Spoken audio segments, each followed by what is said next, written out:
Hello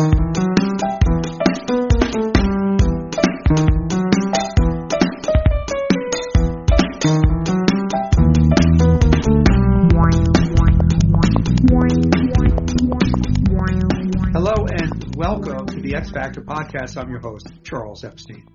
Joining me today is Harold G. Ford III, Practice Director for the Employer Solutions Practice at Net at Work. But more importantly, he is among our panel of stellar co-hosts who joins me on a regular basis. Harold joins me periodically to answer the question, how should organizations rethink their day-to-day HR, IT, and business processes and all the associated organizational challenges in the age of AI?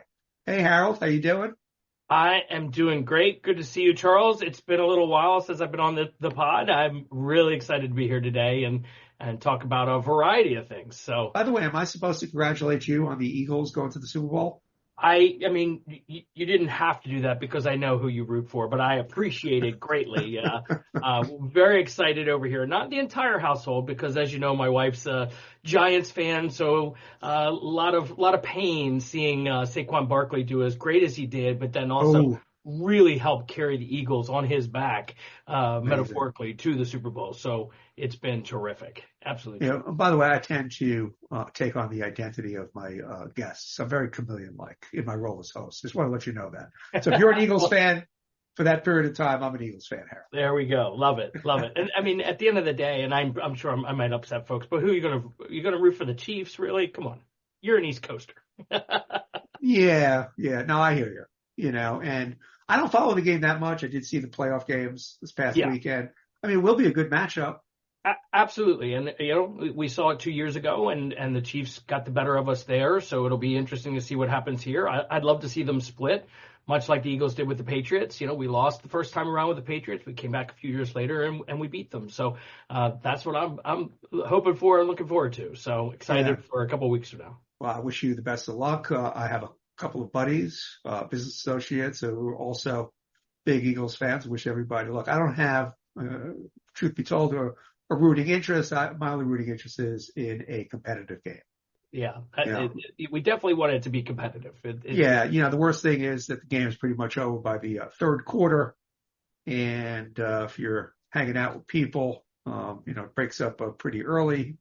And it's no fun at all. So hopefully we get it. But we do know from the history of Tom Brady that even though it might look like it's over by the fourth quarter, it's never over because his come from behind win years ago, I think it was with the Falcons where they were just dominant that first half, and he turned around the second half and pulled off such an epic turnaround comeback win. Never say never in the Super Bowl, that's for sure. Yeah, particularly with these two teams. I think they, both have pretty explosive offensive. Mahomes, obviously an amazingly creative guy who's been able to pull rabbits out of the hat. And Hurts also is a very talented guy. And, of course, you have Saquon Barkley. They had the ball off X amount of times a game. That's not a bad weapon to have. Not at all, especially with the other targets that we have from a receiving core, just an all-around amazing package. And, what I love about it is it's all starting at the line. The offensive line, the defensive line of the Eagles, back to, real football where it is all on those front lines, and I absolutely love that. Anyway, so again, Harold, I want to thank you for taking time to talk with me on this podcast on the intersection of AI and the NFL. Only kidding. That's right. Only kidding. Anyway, we'll see what happens when they replace some of these coaches with AI, right? There you go. You see, as my co-host, you're getting more and more depth with these segues. Very, very well done.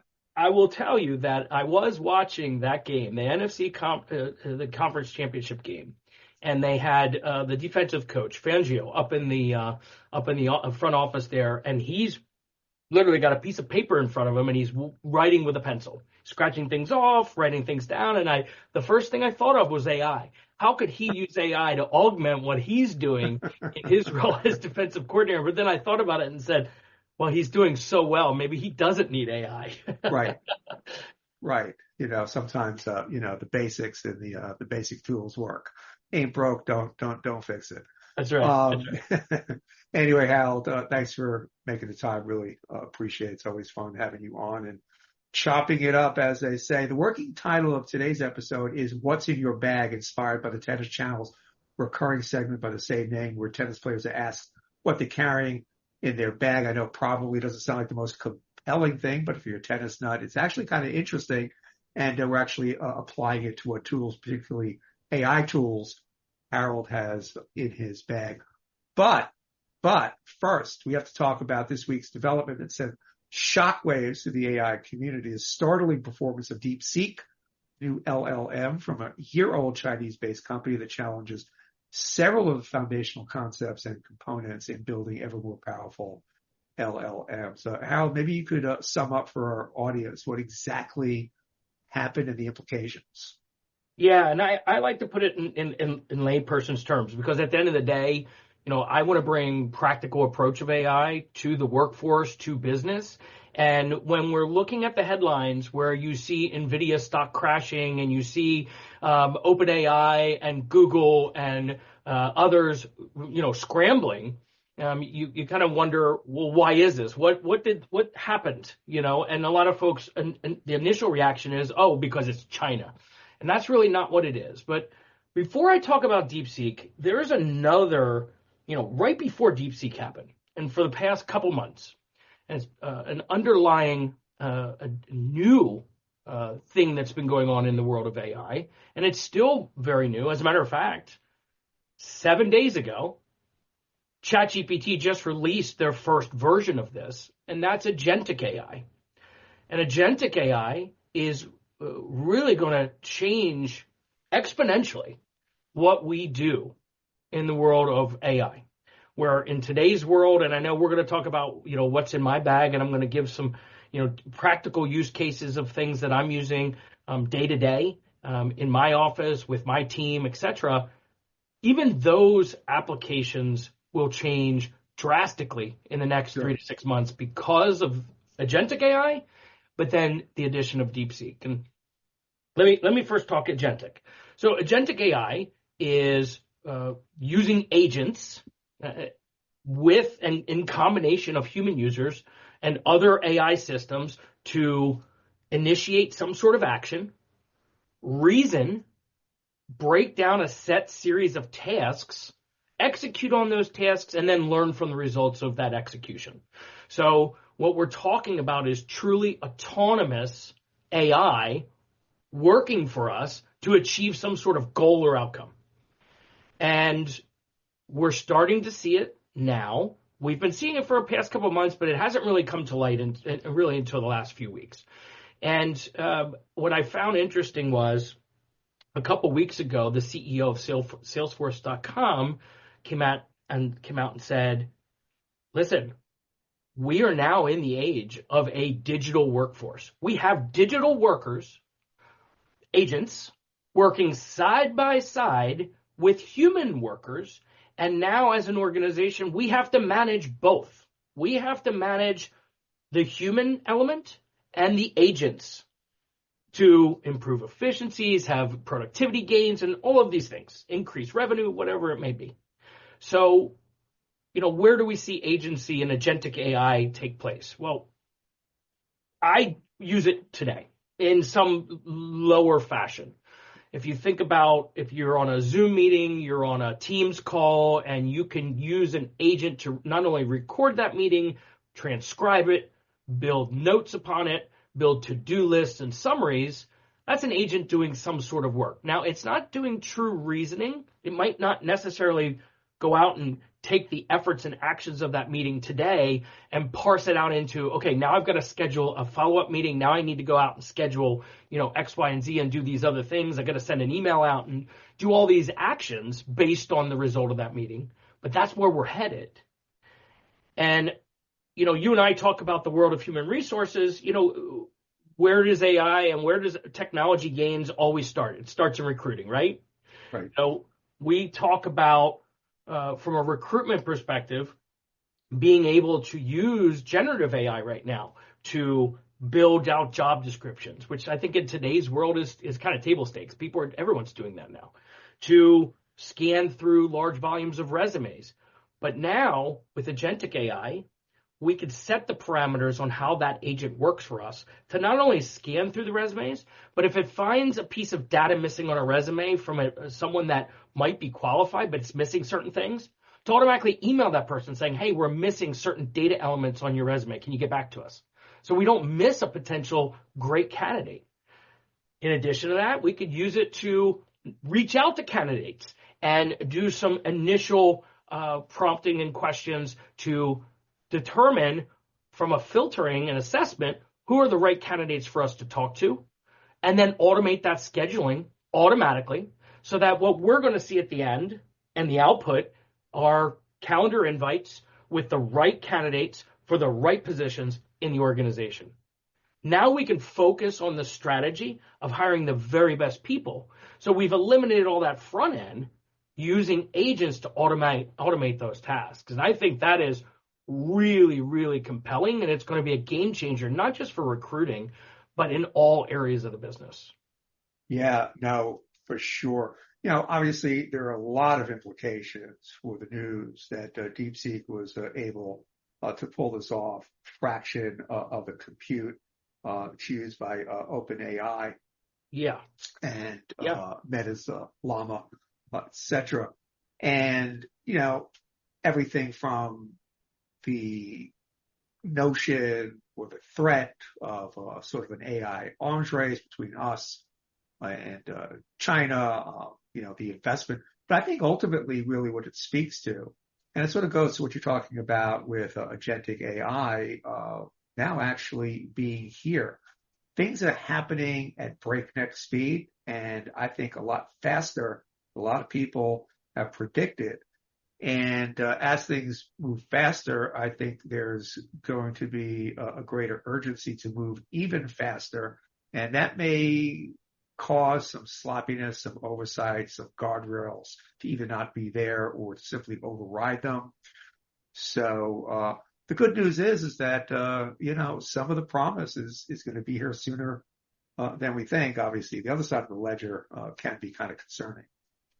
Yeah, and let me talk a little bit about DeepSeek, because what it did as a game changer is something that's impacting today.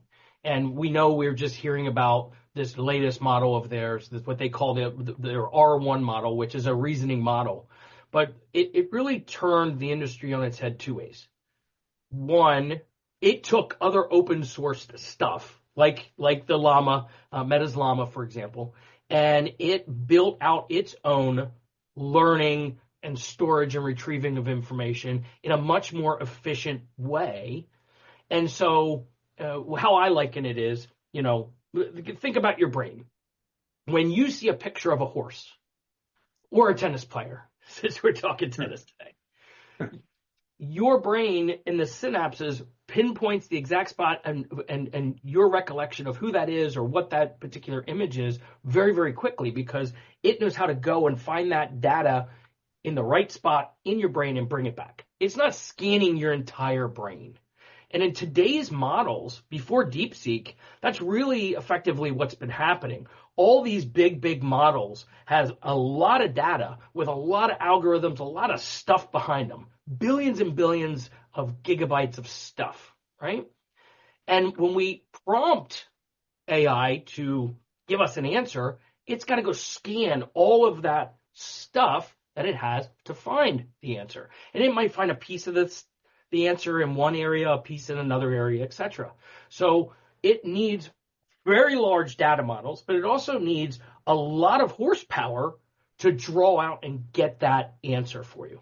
And what this DeepSeek has done is said, well, no, if I compartmentalize and say all the answers to this particular thing is over here, instead of having to scan through billions of records and billions of algorithms and metadata, it only has to look in this one spot.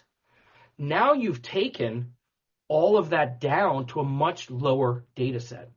And that's huge, because now, instead of having to run this thing across large data centers, and I don't know if you saw the news with Microsoft, they want to power up nuclear power plants to power this, because it takes so much power to be able to power this AI. By the way, I think at some point our entire power grid is going to be devoted to crypto and AI. Unless we get to the level of DeepSeek where now you could take it and put it on your computer and run it off of a computer. You don't need thousands and thousands of NVIDIA chips, state-of-the-art equipment. You're now bringing it down to a much lower data set, which really changes the landscape. And the second point of DeepSeek is this. OpenAI, Gemini, Microsoft, the big players, with exception of Meta, the big players, everything that they have is a closed system. You do not know how the sausage is made, right? DeepSeek said, here are the answers. And what they did was they provided the chain of thought reasoning. And chain of thought's not new. Chain of thought's something that AI, it's been there with ChatGPT and that, but we just don't know what their reasoning model is because they don't share it with us. It's proprietary, right? DeepSeek made it fully public. They said, hey, when you prompt, let's say a mathematical equation, I give it a very complex mathematical equation, it'll walk through the steps and the reasoning of how it finds the answer. But what's compelling about that is they taught it the answer before they told it to go through the reasoning. So it's eliminated all the wrong answers to things and has just the right answers. That's how it can be much more efficient, much lower data set that consumes less power, less memory. And now we're in this space race of AI. It's the AI race. It's like, do we really need billions and billions of dollars to win the AI race? And DeepSeek has kind of showed us you don't. It's still large models, but it's coming down to a point where it's going to impact universities, businesses, software providers, where they're going to have their own embedded open source AI in their own products. And to me, the end result of all of this is going to ultimately be us no longer accessing software products, our normal day-to-day products like Word or Excel, or even our HR and payroll system. We are going to access agents and a layer of AI to work with the data for us. The age in the near future of using a system with a UI layer will be gone. We'll be using agents to do all that. I'm not saying that's going to happen in 6 months. I don't know when it will happen, but as a kind of a futurist and someone that's looking out this intersection of where DeepSeek and agency comes into play. Yeah, we talk about an AI arms race, but really what's good for DeepSeek, in a sense, it's also good for OpenAI to the extent it's open source. They can incorporate it. They can build on it. They can build better agents using some of their clever techniques and so forth. They're throwing down the gauntlet, but with the same token, all those other companies can pick it up and incorporate it, because it does seem every day a new model comes out and leapfrogs what came out just a week ago in terms of its abilities. You really have to keep on top of this. You absolutely do, and it's very difficult to do that. Listening to a podcast like this definitely helps. Going out and researching on your own definitely helps. But it is changing now. Gartner and others were putting together, in the first year, an annual, result of AI. Now they're down to quarterly, and some of these organizations are moving it down to 6 weeks, where, the state of AI is changing so rapidly. It's very, very difficult to keep up. And yeah. I think you're only going to see it more when we add in things like robots, and other implications that are yet to be seen when we combine them with something like Agentic AI. Yeah, no, for sure. And I think, just based on this conversation, we're talking about Agentic AI and the implication it has for HR and the workplace, how it's going to transform it pretty dramatically and pretty soon. Years past, HR could be casually conversational with some technologies. They don't have to really be on top of it, but now they do. These conversations, to your point, are important for CHROs, HR people across the organization, of course, but the people in HR specifically, to know what's coming, to think things through, to game plan stuff. It's happening very rapidly. So you really got to keep apprised of all this. And obviously, that's the reason we're having these podcasts Yeah, and and I'll doing what give we're you an doing. example from the other lens of it and why the HR practitioner and the CHRO needs to be fully aware and be educated on all of this. I'm going to talk about the other side, which would be an applicant. There is proprietary agent software out there today that is an AI tool that I can run on my phone, that as you and I are talking and you are interviewing me, it will help me answer the questions that you ask me based on large data sets from Google and Microsoft. All their questions are all in this data model. And so now you're going to ask me a question. Maybe it's a sales question because I'm applying for a sales role. Are you really talking to me and my experiences, or are you talking about the wealth of data that's sitting behind an AI prompt, an agent that's giving me answers, the right answers for me to succeed in your organization? It's really, really compelling stuff. Yeah, yeah. It's almost like a reverse Turing test where before the robot had to prove, right? That's Now the right. human has to prove he's human. That's right. It's That's right. kind of funny. Yeah. Yeah. Anyway, no, that was a good overview, Harold. I really, I think our listeners will appreciate that, and obviously the implications for HR. So, what's in your bag today? So let me ask you, what are your go-to AI tools or apps you rely on a daily basis, whether for work or personal productivity? Yeah, and I was thinking about this as we were setting this pod up because there are so many that can be used, and you even just think about the differences between, Microsoft with Copilot, Open AI with their ChatGPT, Google with Gemini. Just those three alone, I commingle in my daily life. Now, I will say I usually gravitate more to ChatGPT, especially now as I'm starting to learn more about their operator mode. Operator is their agent mode, which just came out about a week ago. Yeah, I'm So really dying to try that. I haven't had a chance. Have you? it is pretty wild the business case and just regular use case of what this operator is going to allow you to do. I mean, just imagine this: you're in a rush, and you're saying to yourself on a personal level, I need to go get a haircut, which, as a matter of fact, I direly need to do. But I don't want to go and research. Maybe I'm looking for a new barber. I don't want to go research. I tell ChatGPT, schedule an appointment for me within a 5 mile radius, a hairdresser within a 5 mile radius of my house, that the cost is somewhere between $20 and $50, and the reviews are at least 4.5 stars. Not only will it go out and do the search, do the review, it'll come back with results, identify the best case answer for me based on the prompt that I gave it, work with that organization's agent to schedule and book the appointment. So no human interaction whatsoever. Then come back, put it on my calendar, perhaps a Google Calendar, perhaps a Microsoft Calendar. And then also on their side, they know exactly what is being booked, date, time, etc., who is coming in, and all my pertinent information from my contact form. All I did was tell it to go book me a haircut. That's Amazing. where we are, and that is real today. That's in Operator. That's live.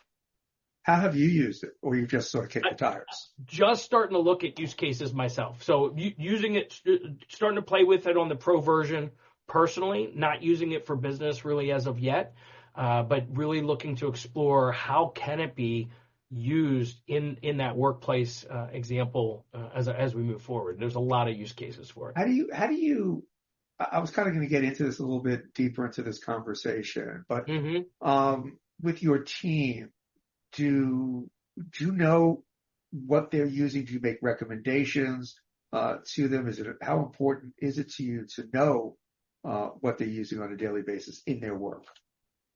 It's very important. And of course, at Net at Work, we have a policy. So, we all signed off on our policies and procedures of how to properly use AI and align it to the core values of the organization.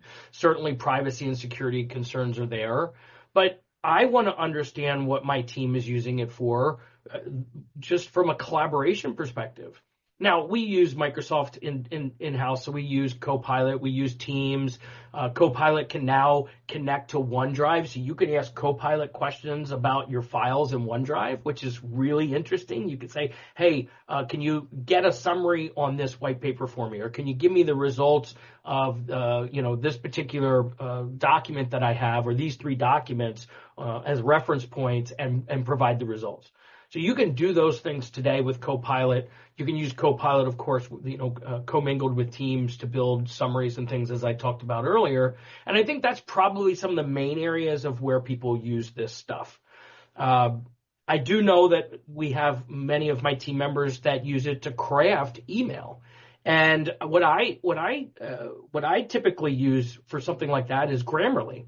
Grammarly was formed 15 years ago as a proofreader, and now it's got all this AI built into it to really make you be a much more effective writer, especially from a tone and language perspective, where you might write an email and say, does it have the right tone? Am I portraying the right thing to my customer? Throw it into Grammarly and tell it what to do, and it's going to reform and shape it so it's a much better, well-crafted set of content that you can put out there. And I find something like that. I find something like Write Sonic, which allows you to write articles, blog posts, etc., in a much better format. As a side note, Write Sonic has this really cool humanizer tool in it, where you could go into, let's say, ChatGPT and ask ChatGPT a prompt. It gives you an answer. You might say, hey, can you help me write an article on ABC? And it does that. You copy and paste what's from ChatGPT into Write Sonic's humanizer, and it does exactly what you think it might do. It puts the human element spin on it, so it sounds like it's coming from human beings, not from ChatGPT. So it's quite amazing. Yeah, I don't know if it was Chat or it might have been Claude, where I uploaded several of the pieces I've written. More in the satiric vein, with my humor. And I said, okay, I want you to write a piece on this particular topic in this style. I mean, it's really a big ask, and I didn't expect much, and it was okay. Product was good. I mean, it tried. I'm sure if I fed it more and more information, it might have gotten a little bit closer, but it is kind of, I mean, it wasn't exactly like I was looking in the mirror when I was reading the stuff. But it was an interesting exercise. By the way, have you actually kicked the tires on DeepSeek at all? No, I've not used it yet. So that is something alongside of the operator that I'm looking to dive into here pretty quickly. Again, I want to test out DeepSeek for more personal use at first, not incorporated into work style yet. I want to talk to our internal executive team on AI use case for the workforce, because again, with agents very rapidly coming and us having this AI workforce, we need to be, really fully prepared. Yeah. I was actually going to ask you if you have any secret weapons, AI tools, or apps you use that most people around that people may not know about, but you already alluded to a couple of these. Yeah. Anything you discovered recently, but you've already covered that. You talked about Claude. The one that I used most recently is Notebook LM. It's a Google product. Yeah, it's amazing. I absolutely love it. So I took a couple white papers that I wrote. I took a couple YouTube videos of similar content around the world of HR and payroll, by the way, and I built a notebook of all of this content. And then I used the chat to ask questions about the content, get answers in a variety of formats. And then what I told it to do, of course, is, the thing that everyone's using it for is to do audio output. So you can do an audio overview. I created a 20-minute podcast on it. Yes. Very conversational, very intriguing. It put our organization and named our organization by name inside the content. It was awesome. I shared it with a few sales professionals here in the organization, and they were just blown away. They said, "Can we use this?" Absolutely, go forth. So that's a really cool tool. I that's really a really like cool using one. that. You know, Stanford just released something that's also really good, and that's good for putting things in sort of an academic framework, and it creates a table of contents, and it actually provides you with citations. And Oh wow! I tried it once, and it appeared to be legit. You know, so that's a very good tool. You know, have you ever estimated how much time since you've been incorporating these AI tools into your life, into your work, it's saved on an average week? I've thought about that in my own work, and I could, you know, again, this is just a rough guesstimate, if you will, easily 5 hours a week. Yeah, I would say at a minimum for me, it really permits me to focus on the strategic, which, by the way, that's my role in this organization. But a lot of times as a thought leader within my organization, I have to create and generate content. I do a lot of my content creation at this point using AI. I see it increasing exponentially with agents being able to take control of all the daily aspects of my life that I, quite frankly, don't have time for. We talk about, you know, the blog of email, and you know that there's so many emails in our inbox. You know, we're going to be at inbox 0 very soon, and it's going to be because of agents working for us, replying to emails, understanding how to reply based on the trends of what we've done in the past. You know, it's really going to be a game changer on our own productivity to the extent that now we're really working on the business. And I think that's going to enhance every worker in the workforce, not just someone that's, you know, like me, a thought leader that's sitting here trying to come up with strategies for my business, but for everyone in the organization. Yeah, it would be interesting to find out, you know, survey different people. They may not necessarily want to tell you how many hours it's saved and how much they've come to rely on it, but it would be kind of an interesting, it's sort of a blind survey. It would be kind of interesting, I think. Yeah. And I gave you the example of that podcast. You know, it took me 4 or 5 tries to get the podcast honed in the way I wanted it to, because I just didn't give it the right prompts. I mean, it did exactly what I asked it to. And, you know, I went back and said, well, no, this isn't really great. Let me tweak this a little bit to have this type of output. And, you know, after 4 or 5 tries, I got this really concise, dialed in HR payroll conversation about employee experiences. And, you know, it does take some lift. It does take some real true understanding on how to really devise a great prompt. But I'll be honest with you, being able to create a prompt is not today's skill set anymore. That was yesterday's skill set. Being able to devise a great prompt, that in today's world is something that everyone should already know how to do. Yeah. It's like being able to write a business email. There you go. It's baked in. You should, you know, that comes with the territory. Those batteries are included. That's right. That's right. Yeah. Let me zoom out a little bit.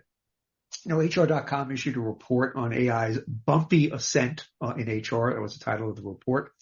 It was published about a year ago, and actually a little under a year ago, maybe about 6 months ago. And it's only become a little less bumpy since. Many HR folks feel the concerns and uncertainties outweigh the potential. What have you seen over the past year, past 6 months regarding attitudes among HR folk you talk to, your clients, the people you speak to on your travels? Yeah, you know, I think there is. Well, let me back up and first tell you that so the audience knows. I am typically talking to small and medium-sized companies. You know, companies that are 100 employees, 500 employees, 1,000 employees. I'm not speaking to Fortune 500s of where they are today with AI, because I think, quite frankly, if you're a Fortune 500 without AI, you're doomed in today's landscape. I'm talking to a 100-employee nonprofit company that's still doesn't really know how AI can fully impact their business. I look at it from an HR lens. We have human resources conversations and strategy meetings with our customers around all things, digital transformation, usually the primary, and employee experiences. But certainly how AI plays a role in that. And, I think, we talked about cautiously optimistic several months ago. I think we're starting to see that needle move up into how am I using this to be more efficient, more effective, reduce costs in the organization, which, again, that's still kind of past thought in my mind. I think organizations and specifically HR teams need to think about how can we make this a revenue generator? How can we convert this to say we're strategically aligned with the goals of the business so that we're seen as a profit center, not a cost reducer? And, I think HR and HR professionals have very much gravitated to this idea. 2 years ago, we weren't even talking about this stuff in the HR world. So last year, as you said, cautiously optimistic. It's less of a bumpy ride. Yeah, I think that we're going to see a new bump with agents and with what DeepSeek and open source is doing, allowing any organization to really harness the power of AI in all of their software products. And then we'll get over that. And then we'll move forward. But I think there's still a lot of learning for people. That's why I wanted to bring up Agentic today, because I think so many folks just don't know where we are and what we're on the precipice of. I mean, this is massive, massive change and disruption, but it's great disruption for businesses today. Yeah. Excellent points. Harold, one of the things we sound in these conversations we have is the employee experience. Obviously a large and important topic. As we're just starting a new year, what are the trends you see emerging that will have the most impact on improving the employee experience?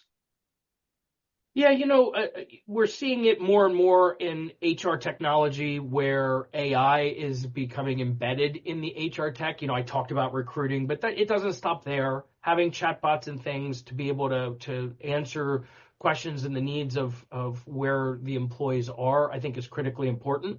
I think that as we see the development of agents, not only is that agent going to be able to answer HR questions, but actually execute on that work as well.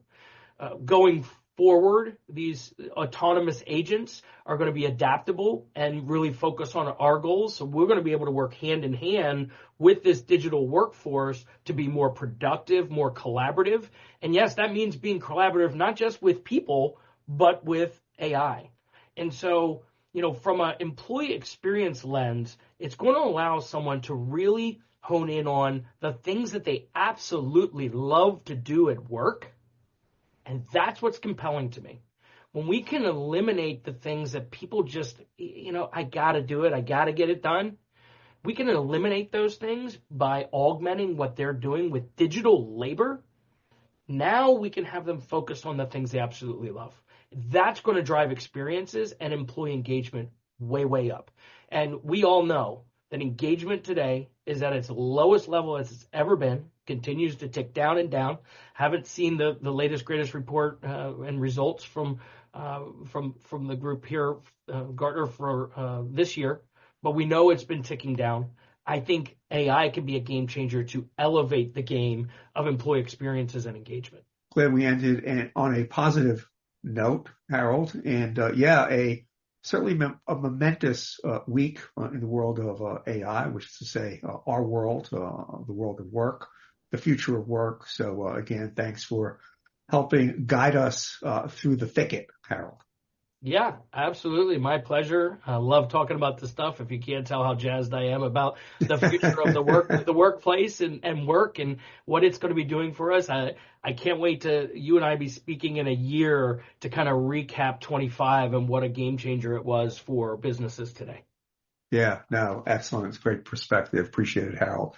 Today I spoke with Harold G. Ford III, Practice Director for the Employer Solutions Practice at Net at Work. We spoke about this week's dramatic developments in the world of AI, the emergence of Agentic AI, and its implications for the future of work. I'm Charles Epstein for the X Factor podcast. Thanks for listening.